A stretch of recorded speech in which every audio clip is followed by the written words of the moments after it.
வெற்றி மட்டுமே கிடையாதுங்க, மனித தன்மையிலையும் உலகம் முழுக்க மதிப்பு பெற்றவர் யாருன்னு உங்களுக்கு தெரியுமா? ரத்தன் டாடா. இவரோட வாழ்க்கை உங்களோட மனசையும் மாத்துங்க. ரத்தன் டாடா எனக்கு ரொம்ப பிடிக்கும். உங்களுக்கு ரத்தன் டாட்டாவை பிடிக்கும் அப்படின்னா மறக்காம லைக் பண்ணிட்டு சேனலை சப்ஸ்கிரைப் பண்ணிக்கோங்க. அவரை பத்தின ஒரு 4 முக்கியமான விஷயங்களை நம்ம இங்க பார்க்கலாம். Number 1, humanity is strength. அவர் நிறைய க்ரோட்ஸுக்கு ஓனராக இருந்தாலும் ஒரு நார்மல் காரில் தான் ட்ராவல் பண்ணுவார். நீங்கள் எவ்வளோ உயரம் போனாலும் அடக்கம் தாங்க உங்களோட மதிப்பை உயர்த்தி காட்டும்.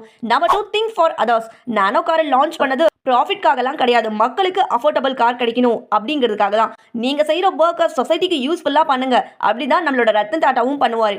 Number 3, face failure boldly. Tata Nano ப்ராஜெக்டை ஃப்ளாப் ஆயிடுச்சு, ஆனாலும் அவர் மனசோட ட்ரீமை விட்டு கொடுக்கவே இல்லைங்க. ஃபெயிலியரை லெசனாக மாற்றினாதான் நெக்ஸ்ட் வின் வரும் அப்படின்னு அவர் நினச்சி அதை விடாமல் அவரை துரத்திட்டே இருந்தார். நம்பர் 4, இன்டெகிரிட்டி ஓவர் மணி. சில டயல் கோர்சஸ் லாஸ் வந்தாலும் வேல்யூவை விட்டு கொடுக்காதவர். லைஃப்ல பிரின்சிபல்ஸை காப்பாத்துங்க, அது நீங்க போகும் இடத்துக்கு ரெஸ்பெக்டை கொண்டு வருங்க. ஸோ ரத்தன் டாடா சொல்றாரு, I don't believe in taking the right decision, I take decisions and make them right. வெற்றியடைய ப்ராஃபிட் மூவ்மெண்ட்டாக வெயிட் பண்ணாதீங்க, டிசிஷன்ஸ் எடுத்து அதை பர்ஃபெக்ட் ஆக்கிக்கோங்க. எந்த ஒரு டிசிஷனும் பர்ஃபெக்டா இருக்கிறது கிடையாது, ஆனால் நம்ம எடுக்கிற டிசிஷனை நம்ம தான் பர்ஃபெக்டா மாற்றணும் அப்படின்னு அவர் சொல்றாரு. ஸோ ரத்தன் டாட்டாவோட ஒரு யூனிக்கான விஷயத்தை பற்றி நம்ம பார்த்தோம். இது உங்களுக்கு இன்ஸ்பிரேஷனாக இருந்துச்சு அப்படின்னா மறக்காம லைக் பண்ணிக்கோங்க அண்ட் கமெண்ட்ல ரத்தன் டாட்டா அப்படின்னு கமெண்ட் பண்ணிடுங்க. இதே மாதிரி தொடர்ந்து வீடியோஸ் பார்க்கறதுக்காக மறக்காம சேனலை சப்ஸ்கிரைப் பண்ணிக்கோங்க.